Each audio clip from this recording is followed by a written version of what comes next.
All right, we're going to get started with today's session. Good morning and welcome to First Thursday's monthly webinar program. I'm Cheryl Johnson Ransaw, Director for the Office of Employee Development Wellness Services, better known as EDWS.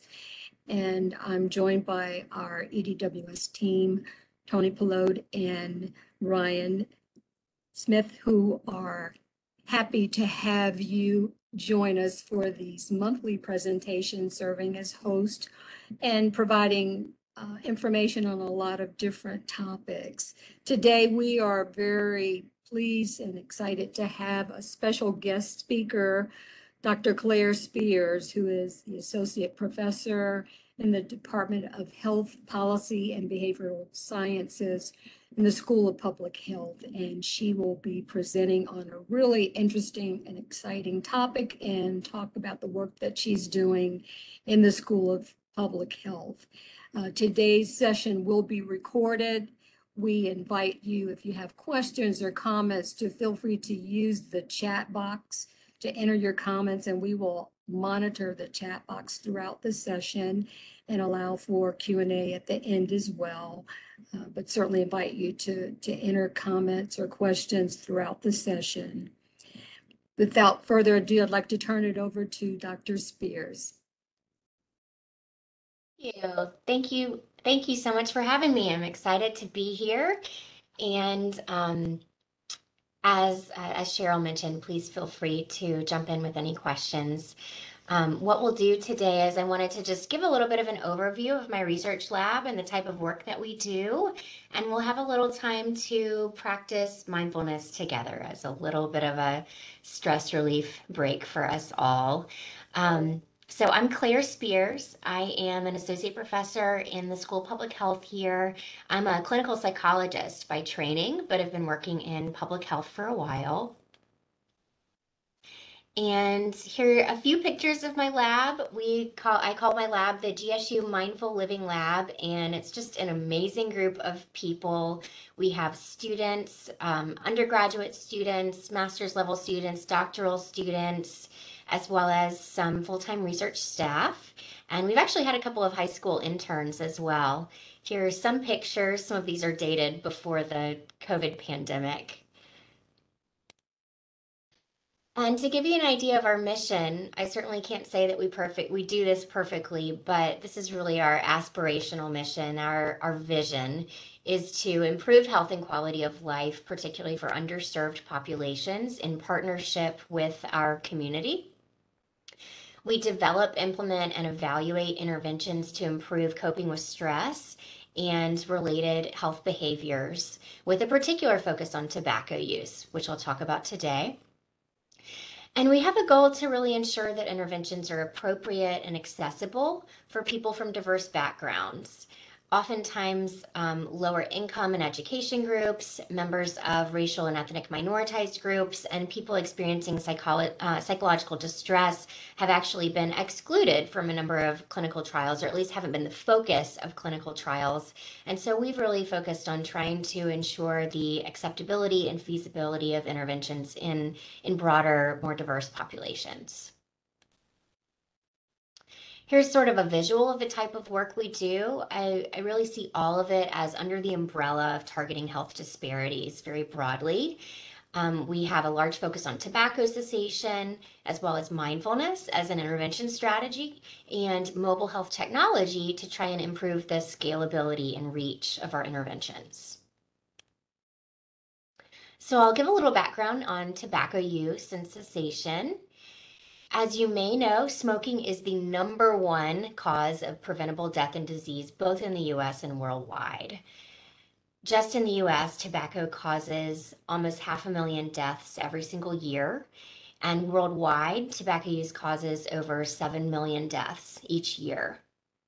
Actually, about a third of all cancer-related deaths are attributed to smoking as well.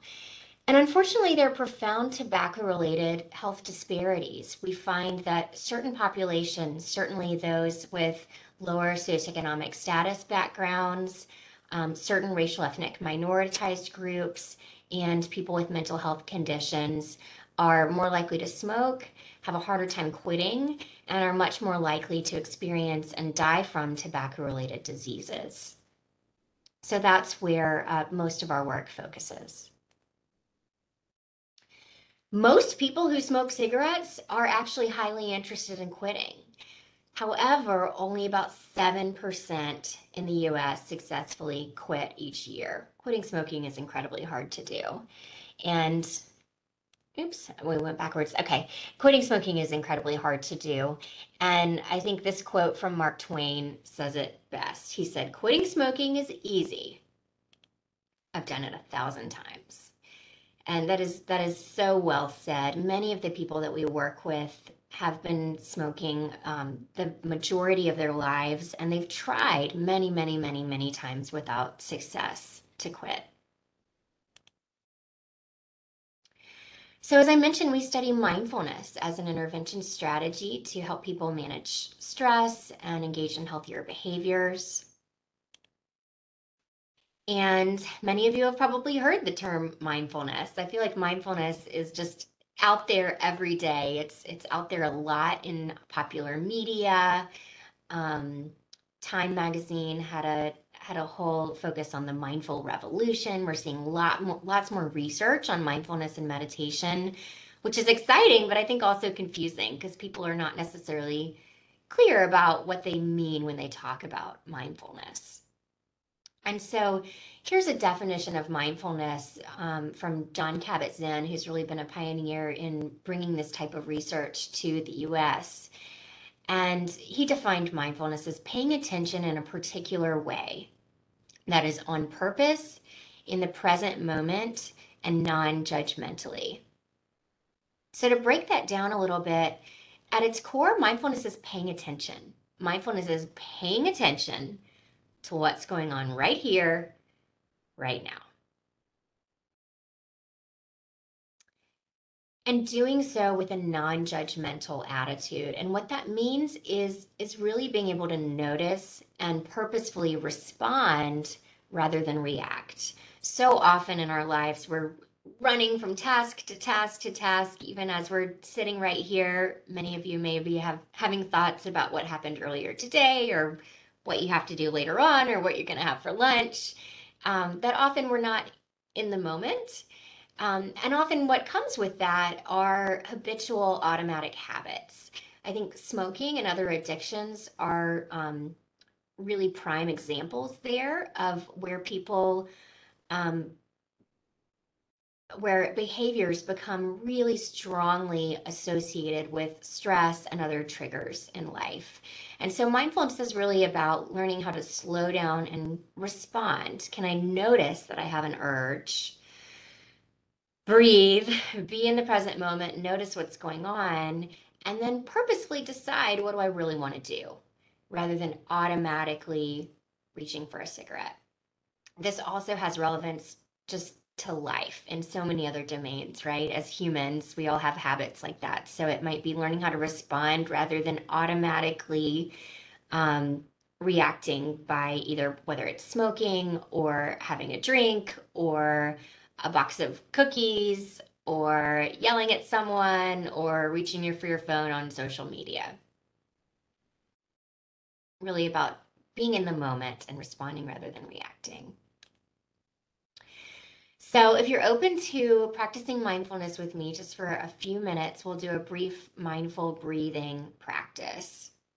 And our only goal really for the next few minutes is just to focus on our breathing and focus on being right here, right now. So I'll lead you through this. If you'd like, you can close your eyes. If you'd rather keep your eyes open, that's totally fine. You can just sort of look down in front of you. If you'd like, you can take a stretch, do whatever you need to kind of release a little tension and get comfortable in your chair. Sitting up straight and getting relatively comfortable in your chair so you're feeling as relaxed and comfortable as you can, but also awake and alert, sitting straight up with your feet flat on the floor.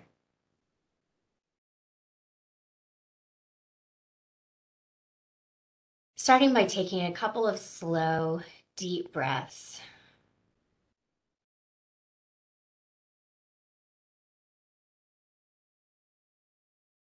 As you do this, you might focus on breathing all the way into your belly.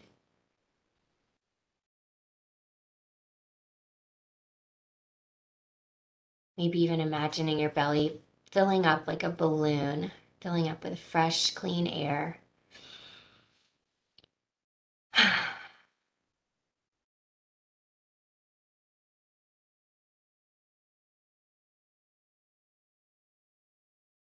Noticing the fact that you're breathing.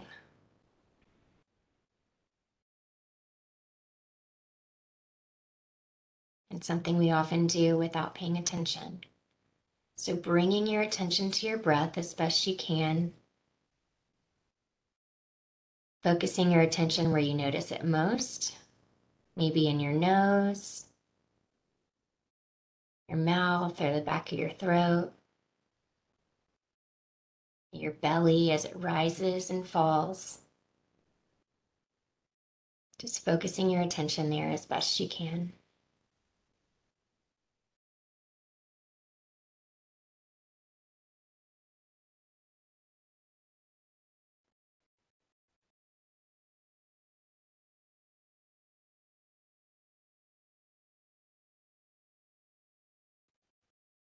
And as you do this, your mind will wander from time to time. That's perfectly normal. That's just what our minds do because we're human. So when that happens, try not to judge yourself for it. Just notice where the mind is gone. Gently bring it back. Bring your attention back to your breath, your anchor, to helping yourself be in the present moment. Just for a few minutes here.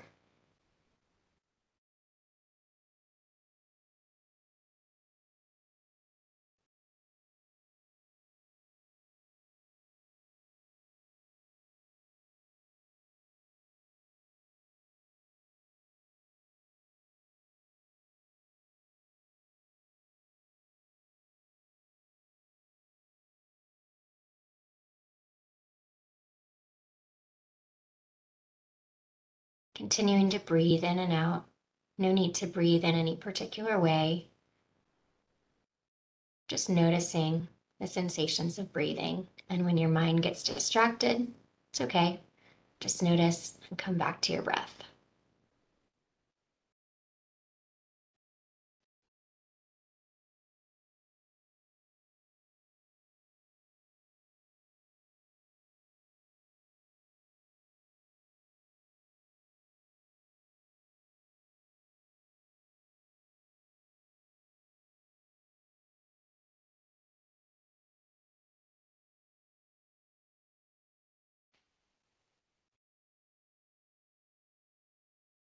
When you're ready, opening your eyes, maybe taking a stretch, if that feels good.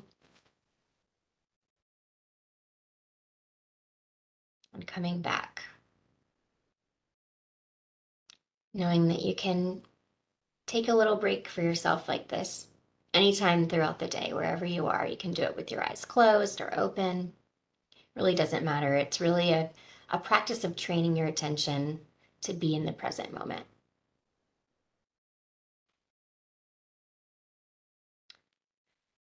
I want to briefly mention another mindfulness practice that I love and I think a lot of our participants really enjoy, which we call the STOP practice. And this stands for stop, take a breath, observe, and proceed. And the idea is that this is something you can do at any point throughout the day, wherever you are, whenever you find yourself maybe in a stressful moment, or maybe you just have a moment throughout the day, just stop. Stop what you're doing. Use that as a moment to sort of tune in and notice what's going on. So take a breath, take a couple deep breaths, observe, notice what's going on right now. Where am I? How do I feel physically? What's going through my mind? What's around me? Sort of tune in and notice. And then when you're ready, proceed, coming back to your day, perhaps with a bit more of a purposeful, slowed down nature.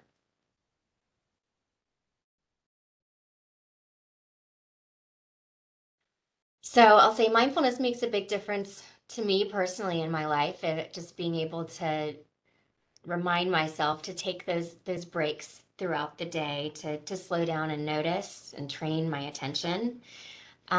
There's also lots of research now supporting mindfulness training for helping people to quit smoking, as well as for treating a number of other addictions and habitual behaviors. But people often don't practice strategies in the real world. And as a clinical psychologist, I've done a lot of work in person with clients who are interested in changing their behaviors, whether it's quitting smoking or drinking less or losing weight. And people are so motivated, but then they get out into the real world, their daily lives, which are stressful and there are triggers everywhere. And understandably, people often forget to practice these strategies. So in our work, we've been thinking about what are ways that we can really promote um, more use of those strategies in people's real daily lives. And I think mobile health technology has a lot of promise here. So I'll talk a little bit about mobile health technology here, or mHealth.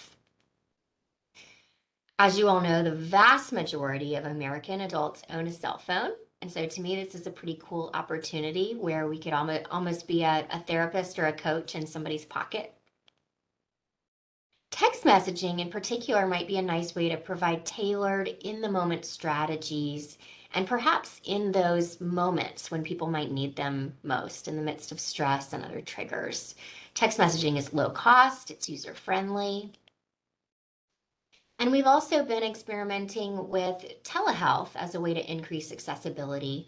Much of the work on mindfulness-based interventions for quitting smoking and treating other addictions has been in-person group format, which can be extremely useful for people, but also is not very accessible. And particularly given the COVID pandemic, so many things have really transferred over to telehealth. And so we've been looking at telehealth as a way to increase accessibility as well.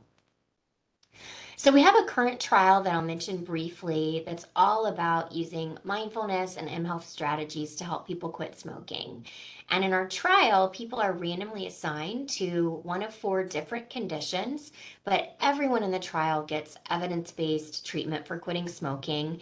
And then some people also are in mindfulness interventions to help them quit smoking. So some people are part of mindfulness Zoom groups where they get lots of support and they learn mindfulness and other strategies to help them quit smoking. Some people are also enrolled in our mindfulness-based text messaging program, which we call I Quit Mindfully, and it's designed to be a really personalized, interactive program to give people support throughout the day. All of the participants in our trial are adults who smoke cigarettes and want to quit. And we target a diverse sample as much as we can in terms of socioeconomic background and racial ethnic diversity.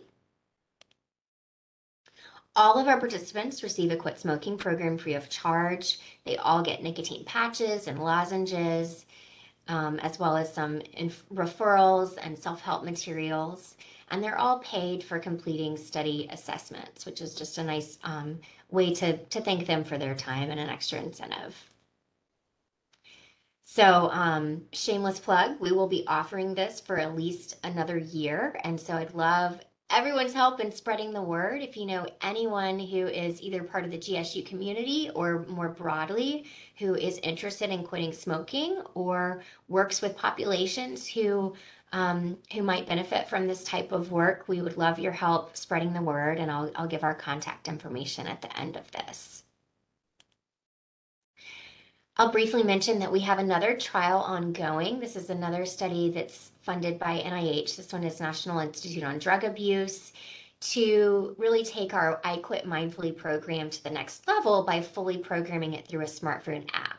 So our initial program was all text messaging, and I love that it's low cost, it's user friendly, but there's also so much more that you can do with a smartphone. And most people in the US, even people from lower income and education backgrounds, do tend to have smartphones these days. So we have just developed a full-blown smartphone app for I Quit Mindfully, which involves videos, the ability to request for nicotine replacement therapy to be mailed, and lots of other features through the app, which has been a really fun, creative process. So in our last few minutes here, I want to come back to just a few more ways to practice mindfulness. I think mindfulness practice can look lots of different ways for individual people, and I think it's about figuring out what works for you if this is something that you're interested in. I'm an animal lover, so of course I've scoured the internet for all kinds of dog and cat pictures of mindfulness and meditation practice. So one mindfulness practice that many of our participants really enjoy, and I do myself, is called the body scan meditation. And this is a nice practice people will often do right at the beginning of the day when they wake up or right before bed. It can kind of help to ease into sleep. And the way you do this is starting just like we did earlier with some brief mindful breathing. So settling in, you can do this sitting down, you can do it lying down, whatever's comfortable, and then gradually moving your attention through different parts of your body. And so the idea is you're training your attention just like we did with the breathing, but here the focus of your attention is different parts of your body. So we often start with the toes and just notice. It's not something we often notice, right? But notice that any sensations in the toes, the feet, the lower legs, the upper legs, gradually moving up through your body all the way up to the head and just noticing. And each time your attention wanders, which it will, and that's perfectly normal, that's okay. You just notice and then bring your attention back. Mindful eating is a great practice of mindfulness to really slow down and savor, is the way I think about it.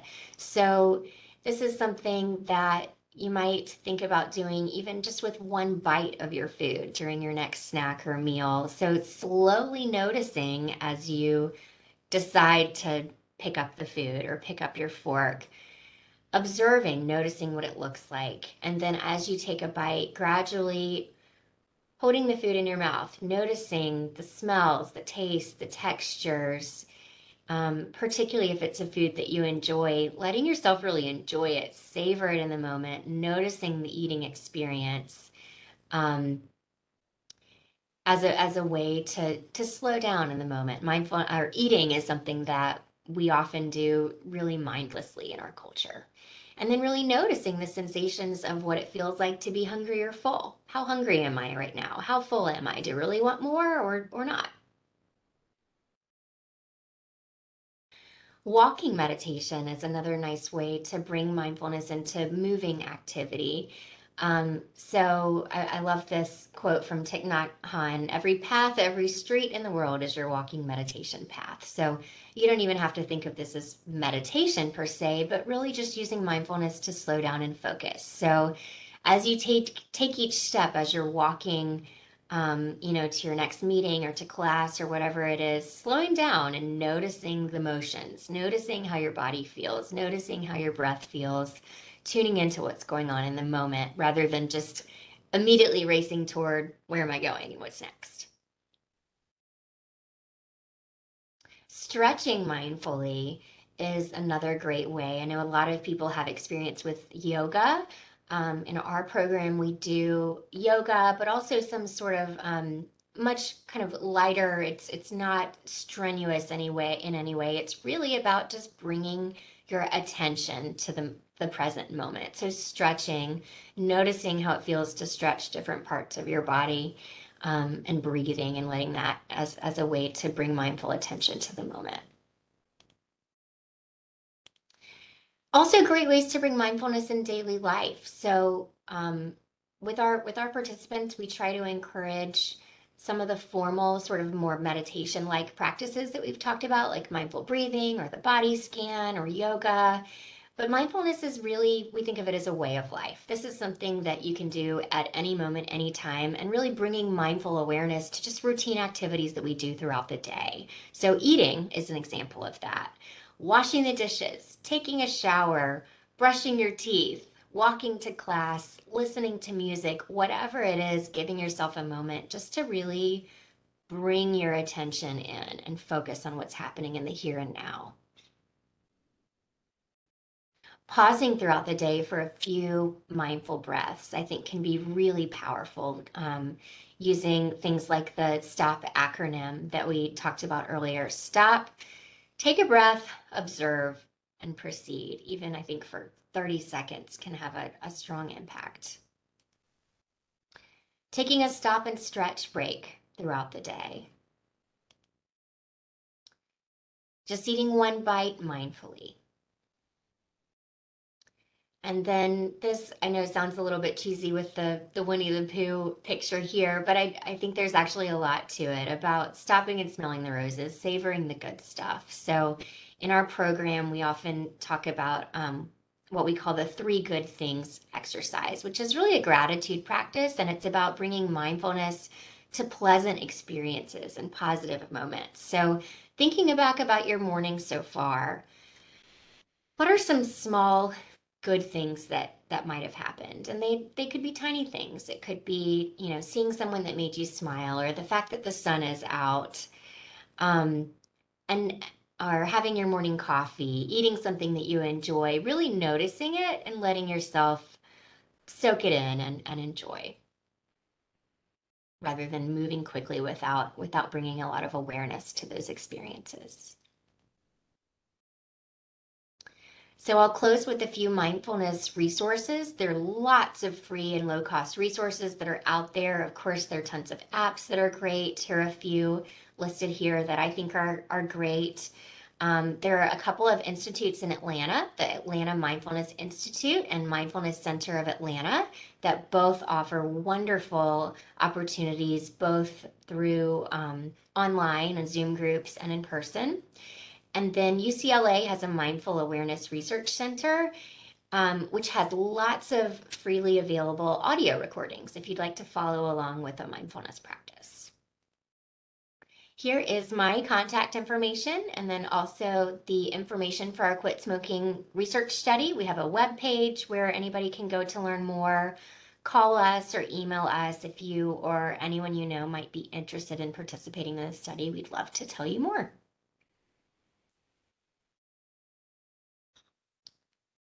So thank you. I'll stop there and take any questions.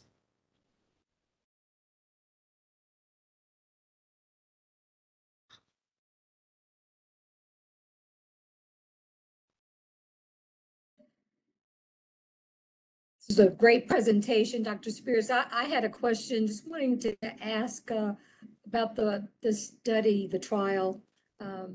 Wondering how long have you been involved in this current trial that you talked about? Yes, so this is work that's been going on for several years. We've really done several studies to try and improve our interventions and revise them with lots of participant feedback. This particular trial started in June of 2021 and will be ongoing at least through 2023. So this is a several year project where we're constantly enrolling new participants.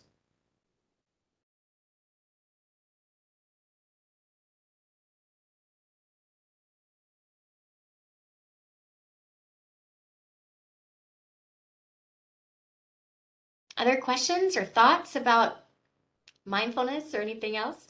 Feel free to share.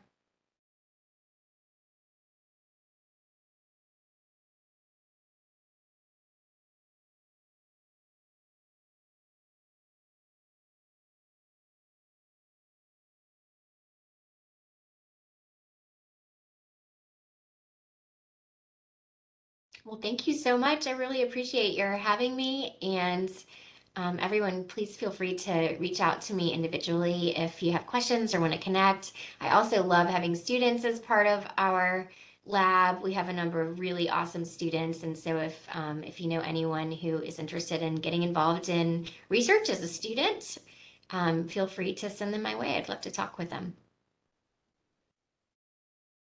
Well, thank you again, Dr. Spears. This was an excellent presentation, and the topic certainly is one that we embrace in our Worksite Wellness program, and certainly like to promote the use of mindfulness. And you brought to our attention different ways to approach it and practice it. So that was very informative. We want to thank all who have attended today's session. And as I mentioned in the beginning, the session was recorded, and as a follow-up, we will send an email with a brief survey